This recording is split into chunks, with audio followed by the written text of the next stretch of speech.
there's something that the Flyers made headlines for. And I'm actually going to go to the great writing of my friend Anthony Sanfilippo over at On Pattison, because this pissed off a lot of people, and it's not a shock, but my reaction to it might be a shock to you. This is why you tune in for the unfiltered real takes. Now,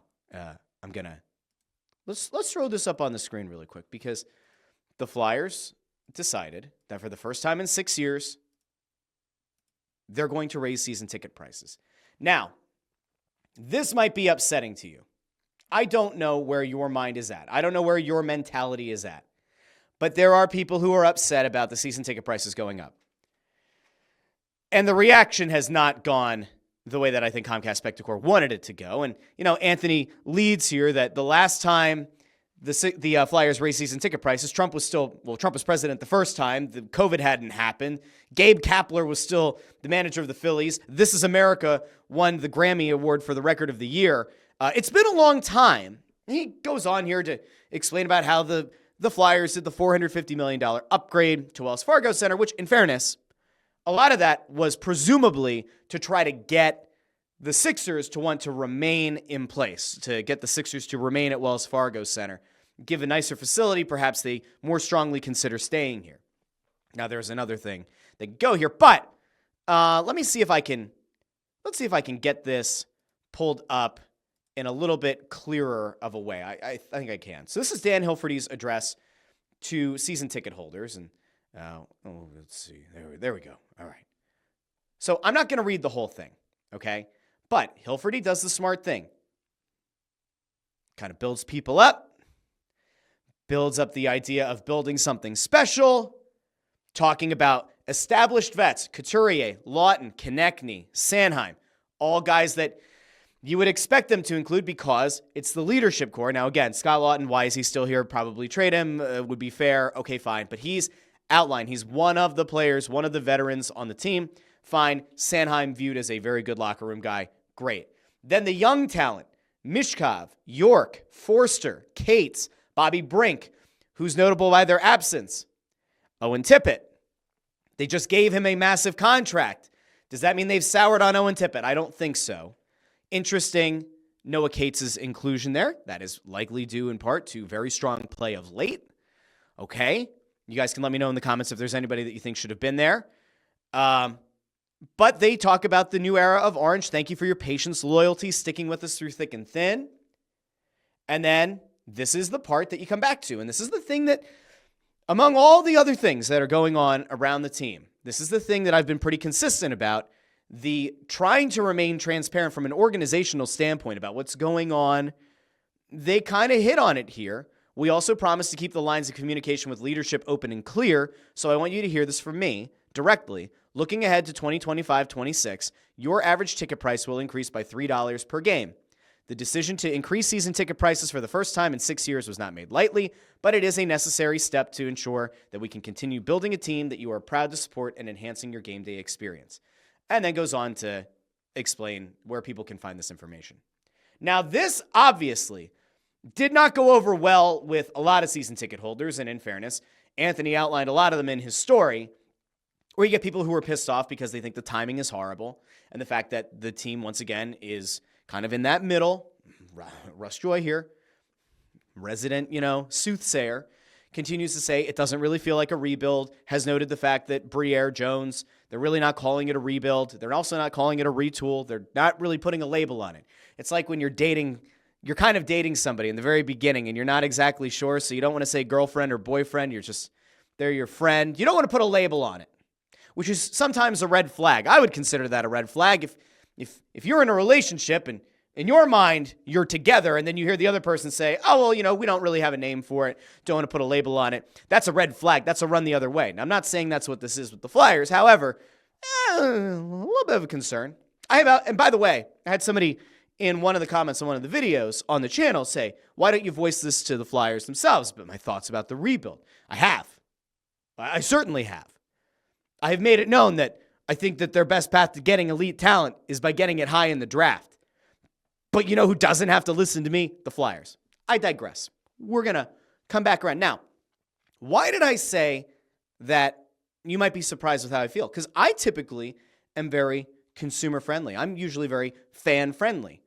And so you might expect me to come on this show, on my show, and say the Flyers are horrible people for increasing season ticket prices. No, I can't do it. I try to be as fair as I can on this show. I don't blame the Flyers for raising season ticket prices.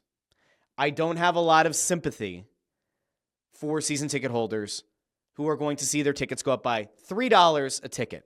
Now, within Anthony's story, he does note that on ice level, like on the ice row, the glass row, it's going to go up $52 a ticket. Woof. I might feel bad for those people. But here's where I come back to, okay? And I have to be really fair here.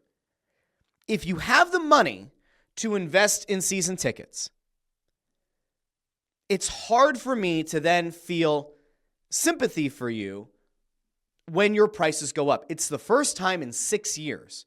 Now, I could make the argument that the team has been largely stuck in a quagmire of mediocrity for a decade. And in fairness, I would be very right about that. Not everybody would want to accept that, but it is true. And this team is very much on a collision course right now with hockey purgatory in the first round of the draft again. It could change. I have no clue. I'm honestly at a point where I'm fucking sick and tired of having to have the conversation because my co-hosts on Snow the Goalie think I'm a fucking idiot because I look at it and say, I just want the team to win. I don't really care about this season. We talked on Snow the Goalie about how do they match up against the Devils in the playoffs? And I'm sitting there going, I don't care because it's not about this year. It's about years down the line. It's about 3 years from now when you're supposed to flip the switch. And my co-hosts, God bless them, God love them, they are very much of the, well, if you get in, you see how you match up, you never know what'll happen, and said, we don't expect them to win the first round, but it's good experience. And I keep coming back to, you have 3 ways to get elite talent. A trade, you don't have the assets that are of high enough caliber to go out and probably get a 1C or a number 1 defenseman. The draft, which you very clearly are not bottoming out for, so you're just going to hope and pray, cross your fingers and your tootsie toes for lottery luck. That's fine. That's probably the most viable method. And the third would be a free agent signing, which they are nowhere close to. They have some dead money coming off the books, some retained money coming off the books after this year. But the only way that they really have a chance to move forward, the only chance they have to move forward and get that elite talent is through the draft. And I don't think it's that complicated. My co-hosts and I disagree, and that's fine. And there are people within the organization who disagree, and that's fine. But I'm allowed to tell you how I feel. And I'm certainly allowed to tell you if I think they are going astray. But in the case of season tickets, I don't think they're wrong. 6 years is a long time to go without raising the price on season tickets. The second that they drafted Matvei Michkov, they could have said, you know what? We don't know when he's going to come over, but we're going to raise the ticket prices right away. I mean, they can't do it by the draft, but they could have prior to last year been like, yeah, you know what? It's time. Or prior to this season, been like, yeah, you know what? We're going to raise season ticket prices. We think that things are going to start to turn the corner. We're not going to say that to the public, but we think that we're not as far away as they might think we are. Whatever the case is. I don't blame them for raising season ticket prices. Anthony mentions in his story, that while a lot of NHL teams don't make it publicly available, the belief is that the Flyers are in the midst of the longest streak in the NHL, or one of the longest streaks without raising season ticket prices. They certainly are the team in Philadelphia that has had the longest streak of not raising season ticket prices. Now, I get it. There are people who are upset. And if it were me and I had the money to buy the season tickets and it was in my family for 15, 18 years and I'm barely scraping by enough to be able to afford the tickets at their current rate, I feel bad for those people. At the same time, if you're scraping to try to find at the bottom of the barrel the last dollar to be able to afford the tickets, I'd probably say there are better ways to invest your money. Perhaps a partial season ticket package makes a little bit more sense. The people I never feel bad for, and I see these people, and they piss me off to no end. I see them on Twitter all the time. The season ticket holders who go on to Twitter at the start of the season, hey guys, I re-upped my season tickets again. If there's any games that you really want, I expect these are the matchups people are going to be the most interested in. Reach out. I'm happy to sell them to you. Why the fuck did you buy season tickets? If your whole point is to buy them to sell them, why are you buying them? To turn a profit? To try to make back some of them? What are you doing? And it's not a team that's a cup contender, so it's not like you're going to get to a point halfway through the season where people are going to pay 2, 3, 4x over what they can get on the secondary market or just get straight from the team to buy those tickets. I don't feel bad for those people. I don't.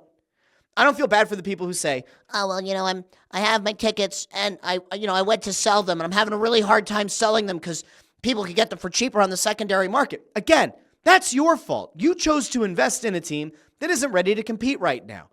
Don't blame everyone else for your problem. It's a self-inflicted problem. If this were a Fletcher team where Fletcher kind of goes out and says, well, we think that we're a piece away. We're getting back Cam Atkinson. We're getting back Sean Couturier like he did in his last year. And we're going to get these guys back. And I think we're actually a lot closer to being a playoff team. Fine. If you somehow bought that bullshit and then you re-upped your season tickets, bad call on your part. You probably weren't listening to Snow the Goalie at the time. Again, bless your heart. I'd feel bad for you if you were one of those people. But this organization, whether I think the execution is correct or not, they're very clearly taking you on a different path where they are not promising you the playoffs. They are not promising you that they're going to buy at the deadline. In fact, Briere and Jones have both come out at different points this season and said they are not going to buy at the deadline. So if you're upset because you feel like you were somehow sold that this was going to be a playoff team, you haven't been paying attention at all. Now, you have the decision as a season ticket holder to potentially not renew. And if you don't, I would highly encourage you to let your ticket rep know on the phone, in an email, send it to the powers that be, maybe see if you can negotiate it down. I don't know if you can. But if you're somebody, and there's somebody who I know is an avid listener of this show and Snow the Goalie, and this person has lower level tickets very close to the glass, and I would consider to be one of the people that the Flyers should absolutely be looking to keep as a season ticket holder. If you're one of those people, I'd raise hell. I certainly would reach out to anybody who has an email address and let them know I've supported this team through thick and thin for 20 years and I'm upset and I think this is bullshit. And you could do that. Doesn't mean that they're going to feel bad for you. It doesn't mean they're going to change their policy. It doesn't mean they're going to give you, free parking or concession, like a concessions credit. I have no idea. But we all live in the same world here, right? Where we've gone through this whole inflation thing. Inflation is, look, man, inflation's transitory, man. It's a whole load of malarkey. Okay. I'm going to end inflation. Okay. Inflation's been going on. Concessions have probably gone up. I think anecdotally, I don't pay for parking, perk of being media, but I'm pretty sure parking has gone up. So you've seen and felt inflation on everything else. The season tickets being the last thing to go up, I don't know what to tell you. And I'm sorry if I come off as insensitive to your personal plight. But at the same time, I have a really hard time feeling bad. If it goes up $3 a ticket and there's 2 tickets, that's $6. $6 times 41 games, you're at what? Hold on. 246? That sound about right?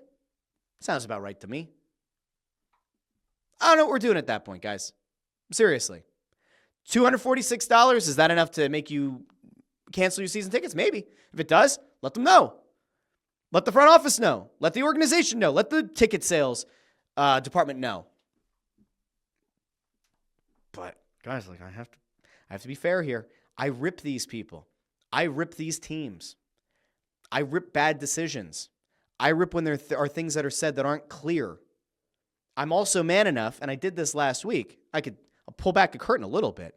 Last Wednesday, I assessed a press conference, and I upset some people, and I heard about it. And then I had a call, and then I offered on Friday a point of clarification on last Friday's show, about an answer that I thought was a little bit vague, my interpretation of it, the interpretation of many, many people. And then I went and I said, all right, here, man enough, going to give you some insight. I got a little bit more, and I think this is what was being implied instead of what everybody seemed to walk away believing. I'm going to continue to do that, all right? I have to report. I have to react to what I hear, whether it's clear or not.